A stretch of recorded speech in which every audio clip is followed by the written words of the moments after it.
Part 102. Nadia dan Risti pergi ke kota C hari ini.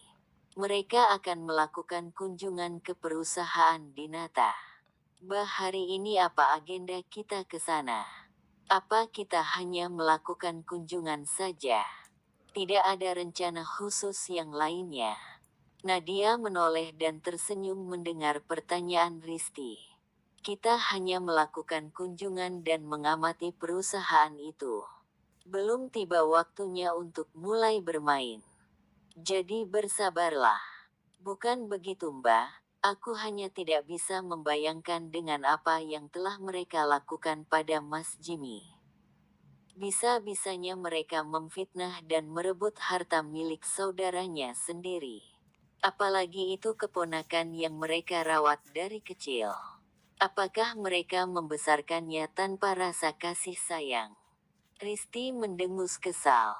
Sudahlah, mereka pasti membayar semuanya.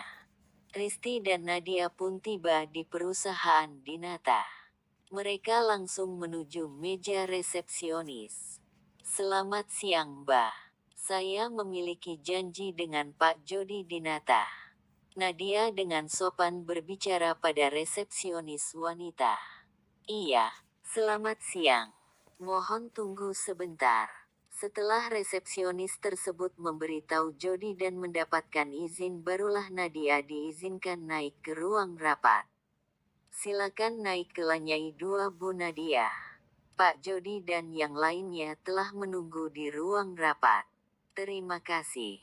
Nadia dan Risti tersenyum sambil meninggalkan resepsionis tersebut menuju ke lantai 2 yang dimaksud tadi. Di ruang rapat telah menunggu semua jajaran direksi perusahaan. Mulai dari wakil direktur hingga pejabat tertinggi. Semua dikumpulkan untuk rapat kali ini. Guna memperkenalkan investor baru di perusahaan. Suasana ruang meeting masih riuh oleh para pejabat perusahaan yang hadir. Hingga suara ketukan pintu membuat semua terdiam. Tok tok tok, ceklek. Semua mata teruju pada sosok Nadia yang datang ditemani Risti. Mereka menatap kagum dan terpesona oleh kecantikan Nadia. Selamat siang semuanya. Maaf karena kami membuat kalian semua menunggu. Nadia berjalan masuk dengan percaya diri dan elegan, disertai senyuman manis di bibirnya. Selamat siang Nona Nadia. Saya Julian Dinata, Direktur Utama Perusahaan Dinata. Julian menghampiri Nadia dan menjabat tangannya, sambil memperkenalkan diri. Saya Nadia, Direktur Pelaksana dari Perusahaan Sanjaya. Nadia begitu tenang dan penuh wibawa. Bukankah Anda direktur utamanya? Julian mengernyitkan alis karena penasaran. Bukan. Direktur kami tidak suka diekspos, jadi aku yang mewakili atas perintahnya. Dengan gelengan kepala perlahan dan cara bicara yang anggun, Nadia terlihat begitu elegan. Silahkan duduk, Nona Nadia. Terima kasih. Nadia dan Risti pun duduk di kursi yang telah disediakan, tak jauh dari kursi direktur utama. Mereka pun mulai membahas semua pengaturan mengenai proyek yang akan mereka kerjakan. Saya mempunyai sebuah syarat untuk proyek ini. Semua keputusan harus bergantung pada kami. Kami yang akan mengambil kendali atas proyek kali ini. Semua tercengang dan saling menatap satu sama lain. Tapi Nona, ini adalah proyek bersama, jadi kita harus bekerja sama. Kata salah seorang peserta rapat. Memang benar, tapi proyek kalian yang sebelumnya selalu gagal. Dan saya tidak ingin perusahaan menanggung kerugian yang begitu besar, jadi kami akan mengambil kendali atas semuanya. Kami akan mengawasi setiap prosesnya. Nadia begitu tenang dan yakin saat menyuarakan keinginannya. Jika Anda semua keberatan, kita bisa membatalkan semuanya. Suara Nadia terdengar begitu dingin namun ada senyum sinis di wajahnya.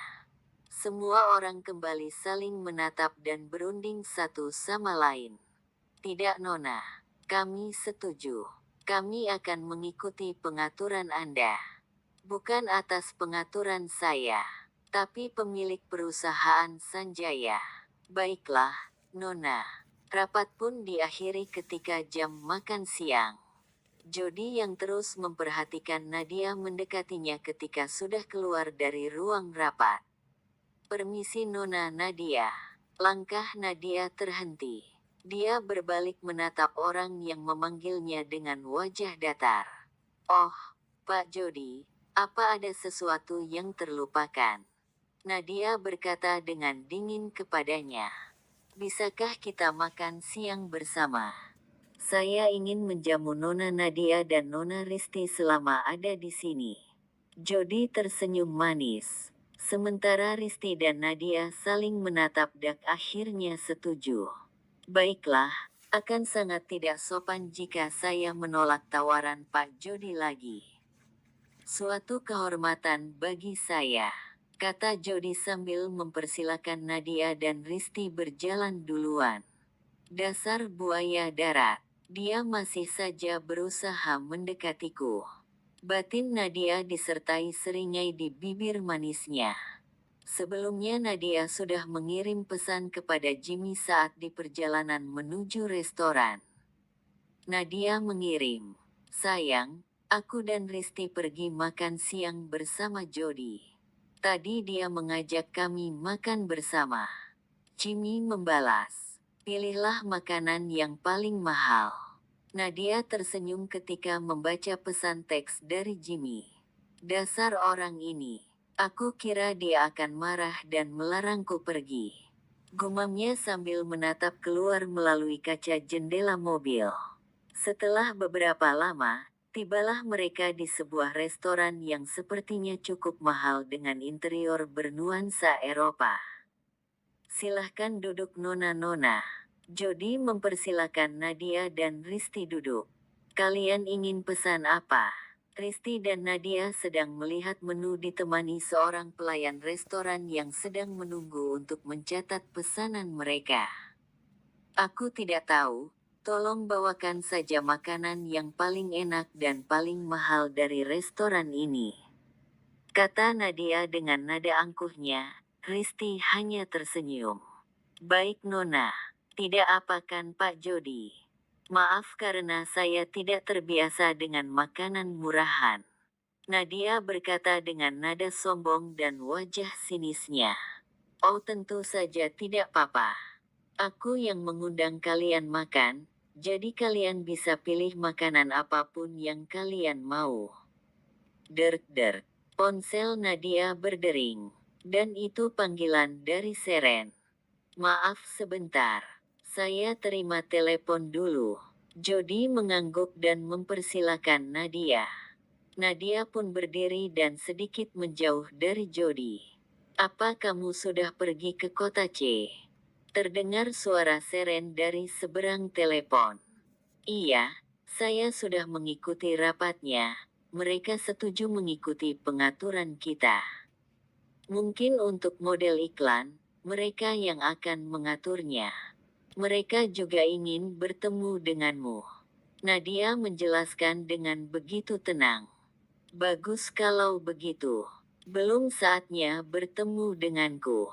Sekarang aku mau Jimmy mulai masuk ke perusahaan itu dan mulai permainannya. Baiklah, akan kukatakan padanya. Sampai nanti. Nadia menutup panggilan dan kembali ke meja Jody dan Risti. Mereka menikmati makan siang mereka dengan tenang.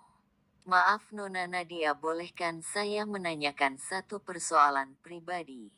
Mungkin ini terdengar sedikit tidak sopan. Jody terlihat ragu saat ingin mengajukan pertanyaan. Iya silahkan. Apakah Nona sudah memiliki kekasih?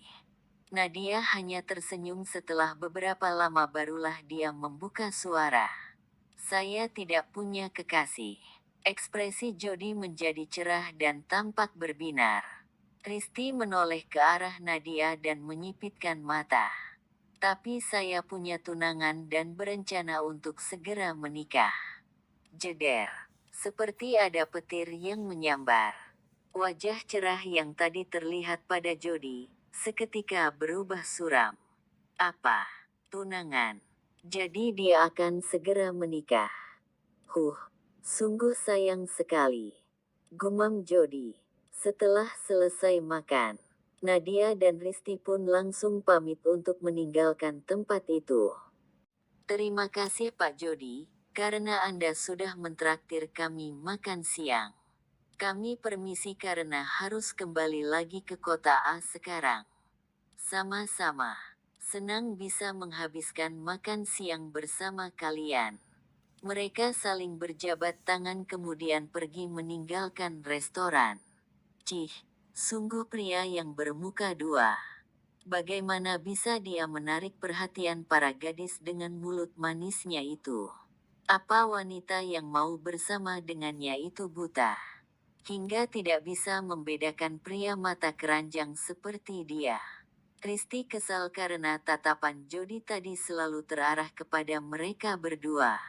Layaknya binatang buas yang ingin menerkam mangsa. Sudahlah, kalaupun kamu jatuh cinta padanya, kamu pun akan dibutakan oleh cinta. Nadia tersenyum menyindir Risti. Menyebalkan. Seren telah perbolehkan keluar dari rumah sakit.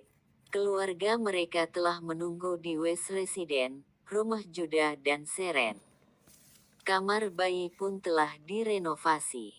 Tapi karena tidak ingin jauh dari bayi kembarnya, jadi mereka tetap akan tidur di kamar orang tuanya dengan menggunakan box bayi.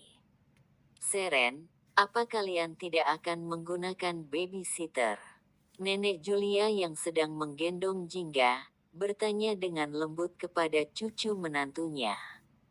Kurasa, aku ingin mencoba membesarkan mereka sendiri. Lagi pula, Juda bisa membantuku. Jadi selama itu baik-baik saja. Kami akan melakukannya sendiri. Jika nanti kami kewalahan, barulah kami akan memakai jasa babysitter. Nenek Julia dan yang lainnya pun menganggukkan kepala, mengerti dengan apa yang dikatakan Seren. Lihatlah, Biru begitu tenang di gendongan ayahnya. Dia sepertinya sangat menikmati digendong Juda. Kakek Wijaya berbicara dengan begitu kagum saat melihat cucunya yang dingin menggendong Biru. Tentu saja kakek, dia kan ayah yang sempurna. Dia akan jadi ayah terbaik bagi Biru dan Jingga. Dia juga akan menjadi ayah terposesif bagi mereka.